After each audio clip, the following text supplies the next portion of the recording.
बच्चों, आपने भगवान बुद्ध का नाम तो सुना ही होगा। वैसे भगवान बुद्ध ने बुद्धत्व को प्राप्त करके भारत में ही नहीं, अन्य देशों पर कल्याणकारी विचारों का प्रचार प्रसार किए, जिससे मानव मात्र की दुख का निवारण हो सके और मनुष्य जीवन जीने की कला सीखकर परस्पर स्नेह पूर्वक रहते हुए ज्ञान, सत्य, अहिंसा, दया के भाव से युक्त होकर सुखी रह सके। तो चलिए आज हम जातक कथा सुनते हैं। यह मान्यता है कि गौतम बुद्ध जी द्वारा कही गई कथाएं बौद्ध ग्रंथ त्रिपिटक के सुत्त पिटक के अंतर्गत हुद्दक निकाय का 10वां भाग है। जबकि कुछ विद्वानों का मानना है कि गौतम बुद्ध के निर्वाण के बाद कुछ जातक कथाएं उनके शिष्यों द्वारा कही गई हैं। विश्व के प्राचीनतम लिखित कहानियों में ये जातक कथाएं, जिसमें कि लगभग 600 कहानियां संग्रहित की गई। यह घटना ईसवी संवत से 300 वर्ष पूर्व की है। मनोरंजक तरीके से इन कथाओं के माध्यम से नीति और धर्म को समझाने का प्रयास किया गया है। तो आइए आज हम एक जातक कथा सुनते हैं। सदियों पहले की बात है। हिमालय के घने जंगलों में हाथियों की दो खास प्रजातियां पाई जाती थी। एक प्रजाति थी छदंत और दूसरी प्रजाति का नाम था उपोसत। इनमें से छदंत प्रजाति काफी मशहूर थी। विशाल 6 दांतों की वजह से इन्हें छदंत के नाम से पुकारा जाता था। इन हाथियों का सिर और पैर किसी मणि की तरह सुर्ख लाल दिखाई देते थे। इन छदंत हाथियों का राजा कंचन गुफा में रहा करता था। उसकी महासुभद्दा और चुल्ल सुभद्दा नाम की 2 रानियां थीं। एक दिन हाथियों का राजा अपनी दोनों रानियों के साथ पास के एक सरोवर में नहाने के लिए गया। उसी सरोवर के किनारे एक पुराना विशाल वृक्ष लगा हुआ था। उस वृक्ष पर लगे फूल बड़े ही खूबसूरत और मनमोहक खुशबू वाले थे। गजराज ने खेल खेल में अपनी सूंड से उस वृक्ष की एक डाल को कस कर हिलाया।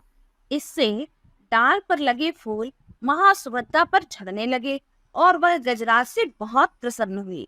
वही वृक्ष की सूखी डाल पुराना होने के कारण गजराज की सूंड का जोर झेल न सके और टूटकर फूल समेत गजराज की दूसरी रानी चुल सुभद्दा के ऊपर जा गिरी। हालांकि यह घटना संयोगवश घटी थी, लेकिन इसे चुल सुभद्दा ने अपना अपमान माना और उसी वक्त गजराज के निवास को छोड़कर कहीं दूर चली गई।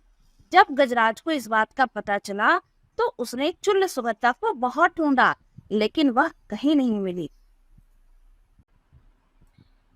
कुछ समय बाद चुल सुभद्दा की मौत हुई और मरने के बाद वह मध्य राज की राजकुमारी के रूप में पैदा हुई। युवा होने पर उसकी वाराणसी के राजा से शादी हुई और वह वाराणसी की पटरानी बनी।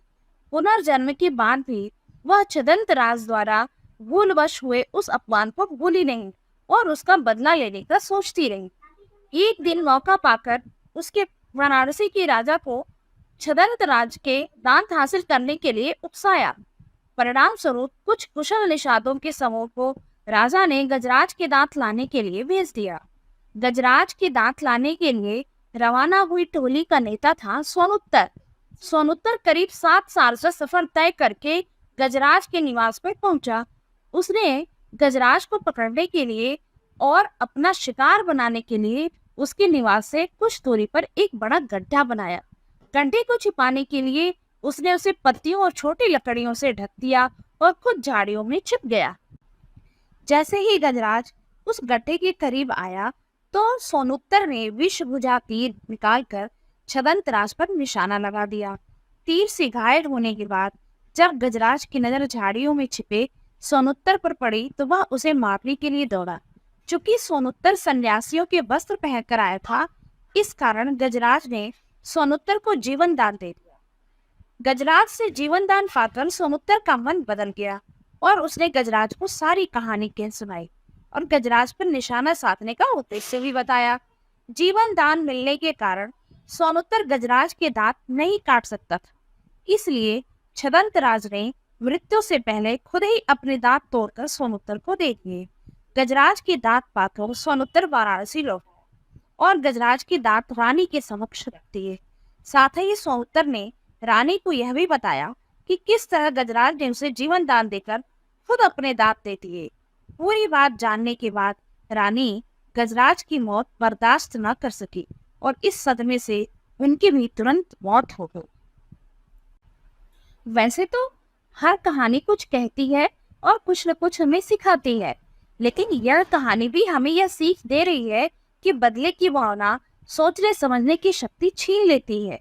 कहानी कैसी लगी?